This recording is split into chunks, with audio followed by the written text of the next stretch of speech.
Hi, welcome back to A Better Choice Homestead. My name is Kelly. We are in my kitchen for a Freeze Dry Friday. Now, this is going to be a repeat, and I kind of apologize for that.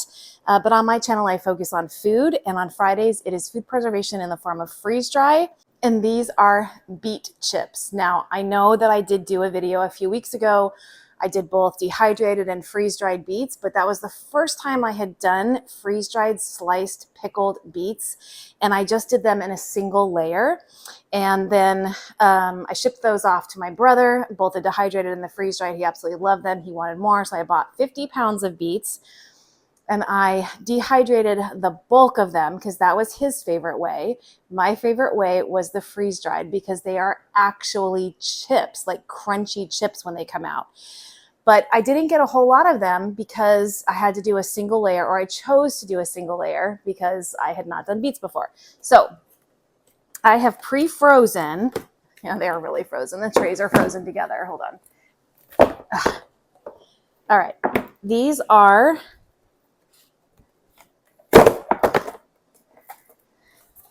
layers of beets. So here's one on the top. So I've got 1, 2, 3 layers of beets in these trays, separated by parchment paper. And I am going to go ahead and give these a go in the freeze dryer and see if we can get the same amazing results that I got with the single layer of beets in the freeze dryer. I am super excited about this. When I did the beets the first time, I mentioned in that video that I really expected them to come out more styrofoamy. If you have a freeze dryer, if you do freeze dried food, you know, it comes out just so light and airy. These did not. These maintained some weight to them, the structure to them. They snapped like a chip. They were crunchy like a chip. But let me tell you, the flavor was phenomenal. And I shipped all of them to my brother. I tested one and shipped them all off. So I am super excited to do this. And I still have, of the 50 additional pounds of beets I bought after dehydrating 18 trays for him in my Excalibur, I still have probably 10 pounds of beets left. So if this comes out, that's what I'm going to do with those. But for now, let's get these into the freeze dryer and let's see what the result is. Freeze dryer is ready to go. It's had its 15-minute cool down. I'm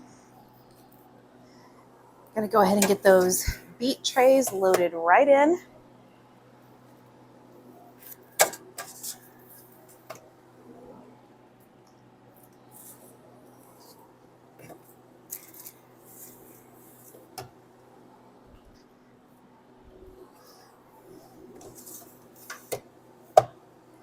Close the door. Close the drain valve.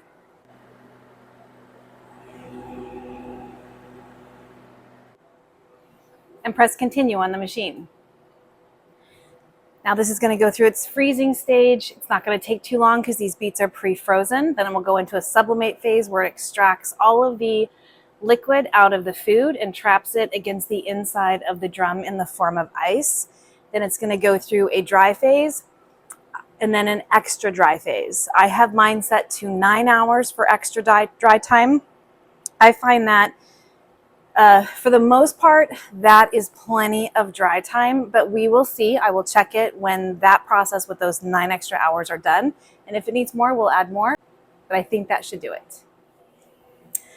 Let's check out these beets. This has been going for 47 hours, actually 47 hours and 28 minutes. They were going to finish in the middle of the night. So I added more time so that they would be ready this morning, but then with work this morning got crazy. So it is 1:30 in the afternoon. I have a half day today and I'm just able to get to these. So let's see if they're dry. I do see some, a thin buildup of ice on the inside. It's not too bad, but I'm gonna get the chamber depressurized by opening up the drain valve.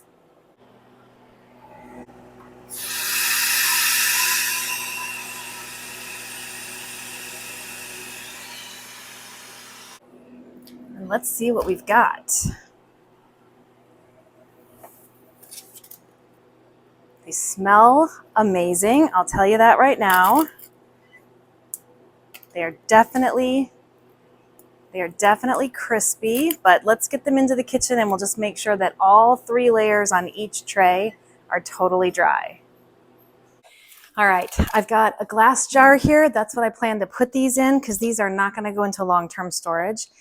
If this has worked out well, I will finish the rest of my 10 to 12 pounds of beets this way, and those will go into long-term storage. But I feel pretty confident that this top layer is dry.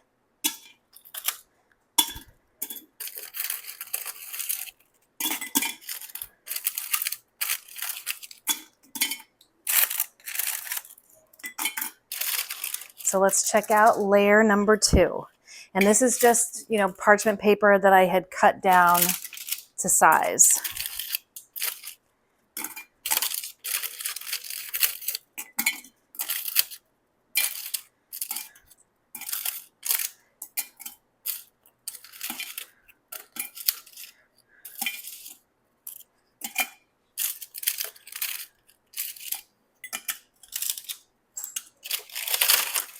Layer 2, totally dry.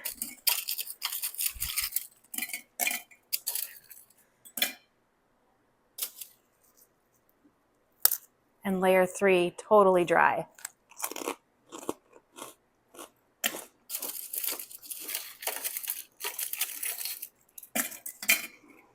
And also totally delicious. They're not even all going to fit in here, come to think of it, because that was just one tray and we're about a little more than halfway full.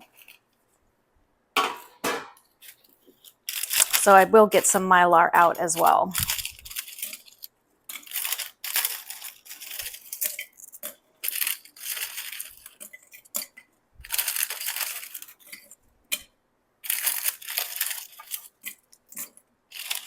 This is a way better method than the first one I tried where I just laid them into a single layer on the sheet. Really couldn't get that many on there that way. So I'm thrilled to know that you can at least triple stack these. I'm sure I can do 2 more layers in here as well. So I should be able to get through that last bag, no problem this way. I won't film that. This is the second time I'm doing beets. If you missed the first one, it was kind of a beet matchup on dehydrated versus freeze-dried, both of which are very, very good. I prefer the crunchy chips of a freeze-dried beet versus the dehydrated, although the dehydrated is really good too.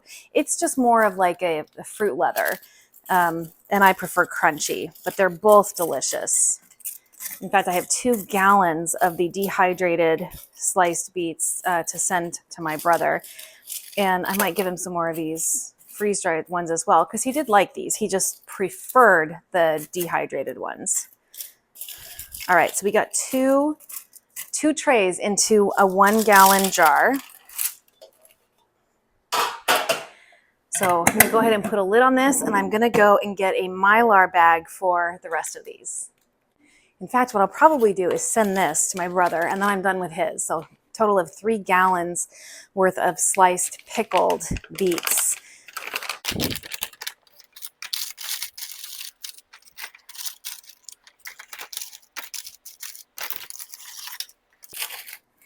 Look at the size of these. And I made sure that I did the smaller beets in the freeze dryer and the larger beets in the dehydrator. Since in the dehydrator they're going to shrink, and so by using the larger beets, we still ended up, with a good size product. These are amazing. Beets have almost every vitamin and mineral that your body needs. Not the full content, but just about all of them that your body does need to stay healthy. They've got 20% of your recommended daily value of folate, which is really good for heart health. They've got manganese in there, which is good for bone formation and for metabolism and good brain function as well. They help to lower your blood pressure. They also have copper in them, which is really good for energy production. And they are loaded with antioxidants, which of course help slow cell growth and division, which can lead to or be indicative of cancer. So beets are a superfood. And these are organic. I did mention in my other video, I only buy organic beets or grow them myself, but let's face it, I can't grow this many, at least not today. I am still in a backyard homestead, but my semi-near-term goals is to buy a true one. And all the stuff I do on my channel is in prep for that and to build the skills needed to pass it down to my kids, my nieces, my nephews, a whole lineage, so that we can be self-sustaining in our future.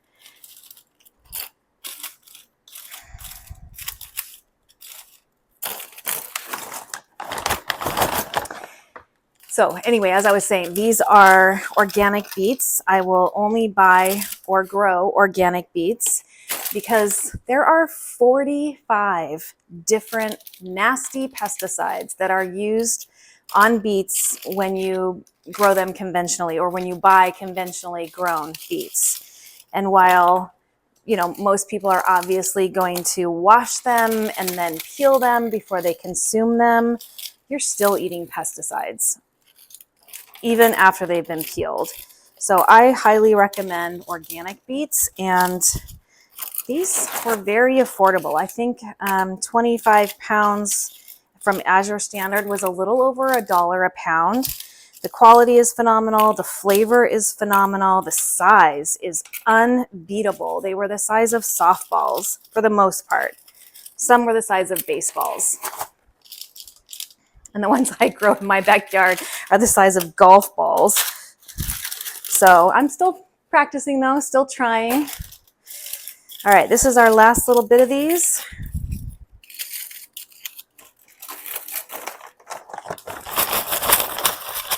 That is quite a bit of beets. 2 gallons worth of beets on just three levels on each tray. And I know I can bump that up to 5 levels, because we didn't come anywhere near the top of the shelf lid or the shelf tray top.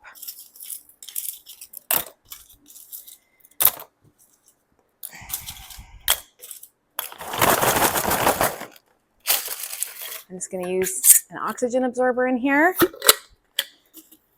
300 cc for a 1 gallon bag. I have 1 beet that I left out because I want to, there's actually a few stuck to the bottom of the paper, because I'm gonna show you this. I'm gonna zipper this almost all the way closed. I'm gonna get out as much of the air as possible.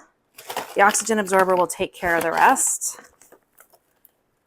So that is fully sealed.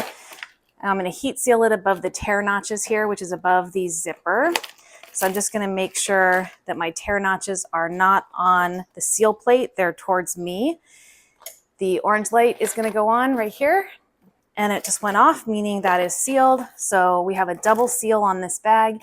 These are now shelf stable.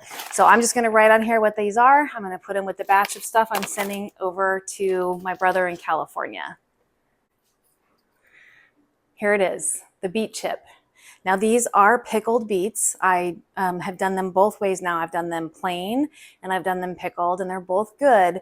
But the pickled beets have such a tangy, tart flavor. Not tart in a bad way, just kind of a zing in your mouth.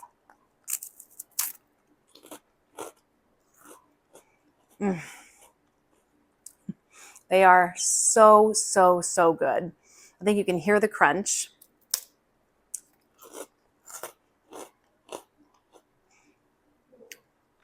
So if you're anything like me and you prefer crunchy and savory to soft and sweet, you would love beet chips. If you have a freeze dryer or you're thinking about getting a freeze dryer, I highly recommend you get some beets sliced, pickled, and then processed. My name is Kelly. You're at A Better Choice Homestead, and I do hope you come back and visit again soon.